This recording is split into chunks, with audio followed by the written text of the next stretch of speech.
Hey guys, Tanna here with another FFBE War of the Visions video. Today, we are going to be talking about the 7 deadly sins that beginners make in War of the Visions. Wait, what? Wrong gacha?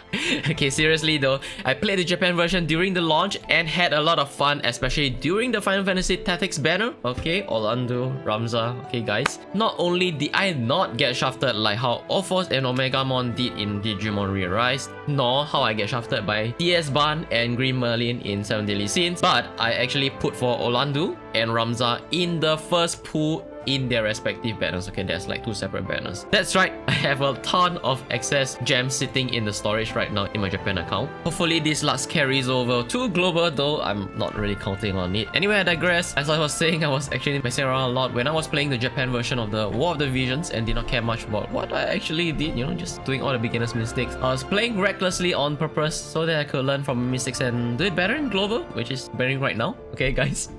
And finally realized after a couple of weeks of playing that a bunch of stuff that I could have not do. Okay, so yeah, let's begin today's video by talking about the first beginner's mistake. Okay, let's head over to units. Okay, so these are the characters. The first thing I want to talk about is wasting resources. Okay, do not waste resources. Resources are very precious, and I'm talking about awakening materials. Okay, so let's take Medina for example. Let's go to awakening. Okay, so see these rocks and flames. Okay, rocks and flames. Okay, they are called Ice Fragment of Thought and Ice Awakening Prism. Okay, each character have their own element and you want to only invest in those elemental. Okay, for example, Medina is ice, so you want to invest all the ice stuff on her. And then Elder, I don't even know how to pronounce his name. Okay, so he's fire elemental, so you want to save all the fire stuff on him, so etc. Okay, dark, Earth. These are the 4 that I'm actually invested in as of now. Okay, but when Orlando comes, I'll probably replace Stern with Orlando because they have the same function, but you know, Orlando is a lot better than Stern, of course. So as I was saying, try to stick to a unit, especially for each of the elements, but preferably, you know, pool all your resources on one character until they are maxed out. So for example, I might want to main Medina for long period of time. So in order to get her to 99, level 99,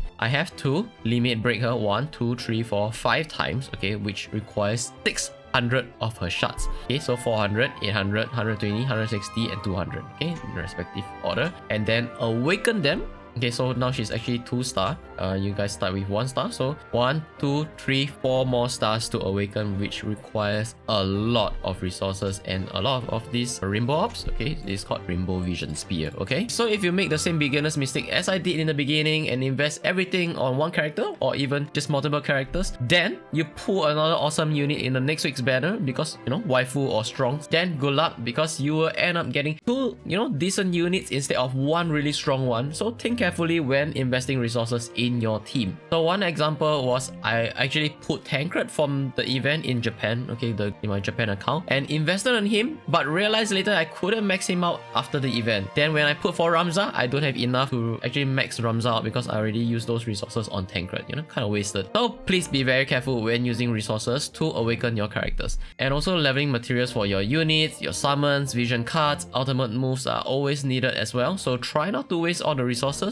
Okay, especially rainbow rocks, they are really precious. Okay, this is a rainbow rock. Okay, Rainbow Fragment of Thought. Okay, so this is the number 1 thing that will bottleneck your progression later in the game. And secondly, the Rainbow Vision Spear. Okay, Rainbow Orbs as well, Rainbow Rocks, Rainbow Orbs. Okay, these are the 2 number 1 thing that, you know, you can't actually farm even if you want to. But right now, I actually kind of, you know, misspend some of my guild. But yeah, if you have 3 guild before this thing ends, okay, this banner will end in 4 days. So please try to get this with whatever means because 3 million guild is actually cheap comparing to, say, you know, like a couple thousand of visuals. Okay, so don't waste resources. Okay, beginner mistake number 2, pulling on limited banner. Okay, this is a rather bold statement to make, especially in the gacha game, but do not pull for limited characters. Well, unless you really like them and you have the gems to do so, and also only pull them if the event are actually giving out a ton of shots as rewards. One of them is like Christmas Ramada, which I didn't pull when I was playing in Japan. So let me explain why not to pull for limited characters. Okay, so for limited characters, you have to think very carefully if you want to use them because once their banner is gone, it's almost impossible to strengthen them further until their banner and event actually comes back. So far, I don't think any of the banner is back in Japan because it's like only 4 months in the game. Okay, let's go back to Medina. Okay, so let's take Medina as example, a non-limited UR. To max her, you will require to limit break her 5 times, which I just explained earlier on. Okay, so 1, 2, 3, 4, 5, and that requires a lot of her shards. Okay, so don't be deceived by the first limit break, because the first one is 40 shards. Okay, this one right here. But the second one is actually 80, and then 120, 160, and finally 200. So a total of 600 shards to fully awaken a unit. Guys, just think how many is 600 shards. I don't even have any shards right now. So think of it, if you want to get 600 shards of Tancred in our current banner, okay, honestly, if you want to, it might actually be possible, but that means you have to spend everything you have to get all the shards with whatever means, you know, when his banner is still up. Okay, so first to get him, interestingly, he's actually farmable in global. They did a pretty scummy thing in JP to actually lock him behind PD summons. I'm not really sure if that is still true, but anyway, if you're grinding this event, you can actually get him by farming 15,000 medals, and then you can actually farm 80 shards, which requires 250 medals each, so a total of 20,000 medals for his 80 shards. So you can limit break him only 1, so you have remaining of 40 shards. Then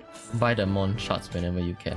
Okay, so cost it only costs 50 Okay, then in the shop you can actually purchase his 40 shards for 4,000 visual, so another 40, so you can limit break him LB2, so you can limit break him twice with this. And then finally, you have to summon these medals to exchange for him, which you will need 480 more shards. Okay, so to get these medals, okay, let me just head over to summon again. Okay, there's a lot of back and forth. But I already did the homework for you guys, you know, preparation in advance, so you guys don't have to hop around. You just skip around in the video. So in the FF14 banner, okay, the banner here, so you will get 20 medals per 10 pool. Okay, so 480 shards, which we were at the shop earlier, times 5 medals each. Okay, for each shard, you need 2,400 medals. So you divide by 20 medals, you will need to do 110 times pull to actually get him. But of course, you don't need 100 pulls. Why you don't need 100 times? Okay, so let me just explain why. Okay, so in the game, they actually give you this FF14 summon ticket. So let's click on the details and check out what is actually inside. So the drop rate is actually Tancred. Tancred has a 0.66% chance to drop, and then you can also get his shards. So 1.5%, 1%, and 0.84%. So about 3.34% chance to actually get his shard, which is actually pretty high, and they actually drop quite a number of these tickets in this event. This is actually your best chance if you want to decide if you want to invest in Tancred. It depends on how lucky you can get actually. But you get my point. I mean, I really like using him when I was playing in Japan because I actually put him from one of these summon tickets. Yeah, which is like 0.6% chance. I forgot how many tickets I used. Probably not a lot because I was like busy rerolling back then. But yeah, you have to decide if you want it. So for now, I'm just gonna farm for him and hopefully just get him and just keep him as collection. It feels like it's a bit too much work to get him, and then also you have to spend those extra resources, which is Light Awakening material, to invest in him. But I'd rather use Ramza. If he's not your favorite character, I would advise not to go all out on him. Okay, for a character to be usable and unlock all the skills and abilities in the ability board, you need to at least reach LB3, okay, limit break 3, see right here, and fully awaken them. Okay, this one right here. So you need all these resources, and then you can unlock all the skills here. Okay, so example flare. To get flare, you need to fully awaken them for 6 star, and also their sub skills, which you require LB3 to unlock them. They don't actually say it, but this is the case. So that's, of course, it's gonna be taking a really long time to achieve this, but just a heads up, because something more realistic to aim for. That means you only need 240 shards instead of 600, but that's your call, okay? That means your character will be kept at level 79 because the last 2 LB actually adds 10 level each. So if you're LB4, you can hit a maximum of 89 with a fully awakened character. Or if you can only reach LB3, then it's only 79, which is still really strong. But in the long run, you might want to have a 99 character instead of just a 79. So non-limited characters, however, you can pull them once and then slowly grind for their shards in the world quest daily and gradually hit level 99 after max LB and max awakening. That's also probably gonna take quite a while. Okay, next beginner's mistake. Claiming every rewards whenever you can. Okay, I have this tendency to, you know, just collect all the rewards, and then sometimes when I play gacha games, I often almost regret immediately. Do not claim player XP rewards except daily missions. Okay, this one you can't avoid this daily mission. Okay, so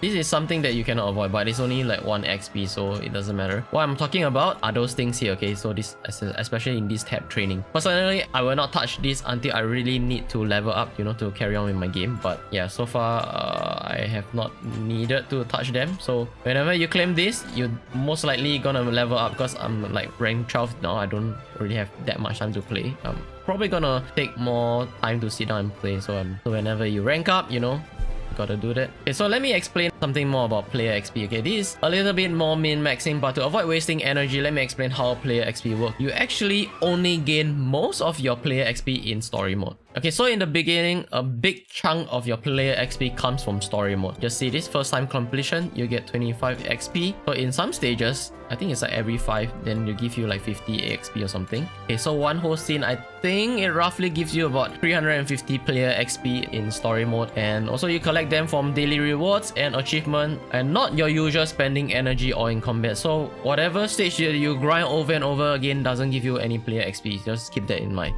So what I recommend is clearing all the miscellaneous stuff before you have the energy to spend, and then only completing the story when you run out of energy. And then when you can level up, continue farming. Okay, this is the cycle. So just keep in mind, whenever you are about to level up, you know, just clear the energy so that your energy can keep generating passively like this. Like don't waste multi 9, okay? And then finally, when you're done clearing the story and gain the player XP rewards, you can start claiming the XP rewards from the achievements. Okay, so when you need those XP, just claim from here. Okay, there's visuals here anyway. And of course, don't forget to claim event achievement rewards before they end. Okay, so far I think the Final Fantasy one is pretty safe. They only give you the medals and Ishtola shards and awakening materials, which is really awesome. So highly recommend you complete this challenge, because they give you a bunch of stuff you can exchange for, which is really awesome. Moving on, beginner mistake number 4, not knowing how much you need for equipment, especially important to know for event limited equipments. But don't worry, I did the homework and I explain it to you right now. Okay, event limited equipment, similarly as limited characters, okay, try to farm as much as possible while you can, while keeping your sanity in check. You don't go insane, you know, farming for equipment. Okay, so this is a little similar to limited characters, as event equipment are also limited to the event itself. You will need a lot of dupes to max out your farmable gears, so either you can deal with not having to max them out, or you have a serious farming grinding project to do. I believe you need to craft a total of 63 of the same item to max it to +5. So to say, you need 63 recipes, you know,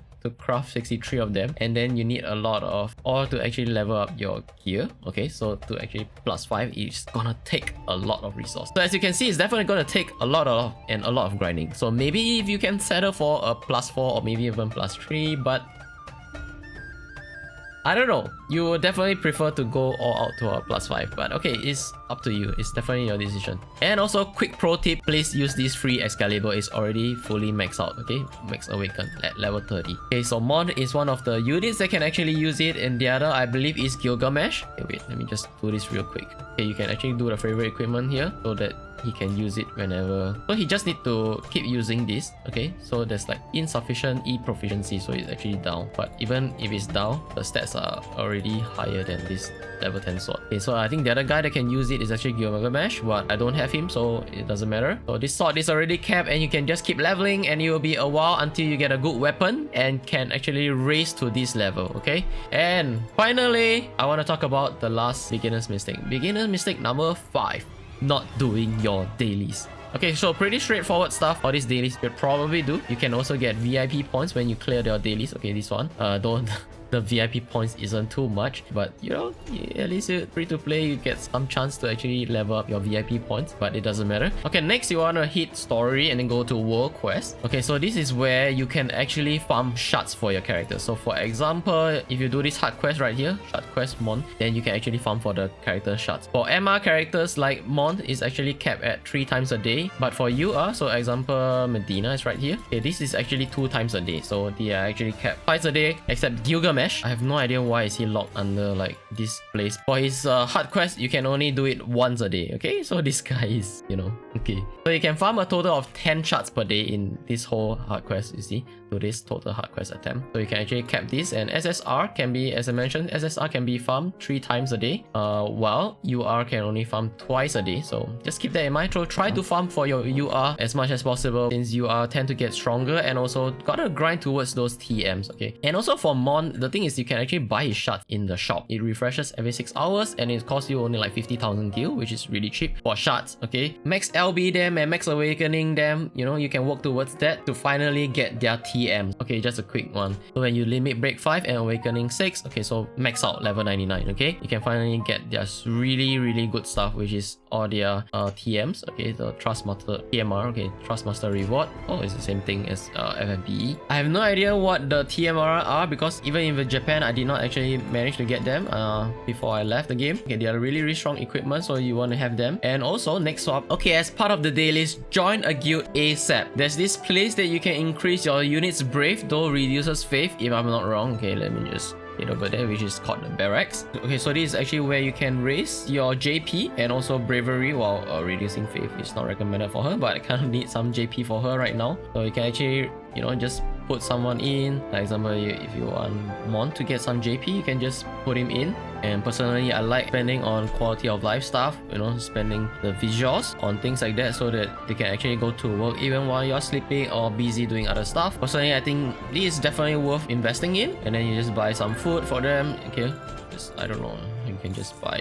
whatever you need for them. In the beginning, it's quite pricey because you need a lot of gil, but after a while, you can farm the expert difficulty for the gil 3 times a day, so you will get a steady flow of income. Okay, so don't forget to attend, log in to your guild daily for daily guild rewards, and also for PvP, you'll get currency even if you lose, so obviously more if you actually win. So I have not actually done it today. Probably later on I'll just do it. I actually cleared yesterday, so 5 winning streak. Okay, and then this is really important. In the far plane, is not part of the dailies, but is limited per day. So especially event related stuff like this one right here, release commemoration quests. They're usually easy to do, fast, and gives really nice rewards. So look at these rainbow rocks. Okay, so you need a lot of them next time, so hopefully you can get them. You can only do it once a day, so it's RNG. And then the day/training EXP chamber for boosting your character's level is really important. You want to get strong really fast. This is the right place to go. One thing to note that is their level requirement is a little bit misleading. It's actually much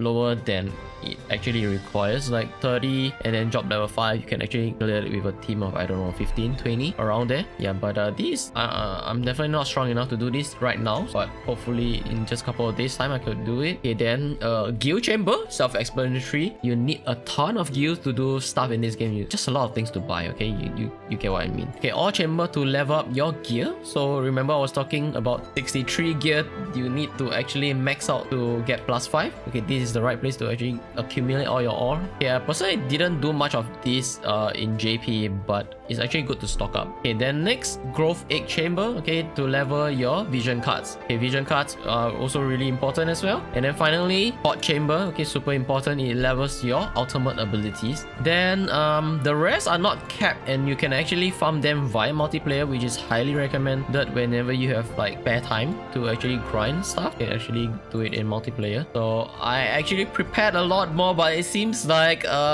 this video is taking quite a while. So in the next video, I will be giving some beginners tips for this game, so be sure to subscribe and hit the bell when the video goes live. So thank you guys for watching. I hope you guys learned something from this video and like this video if you did, and if I missed anything out, feel free to let me know in the comments below. And as always, I will see you guys in the next video.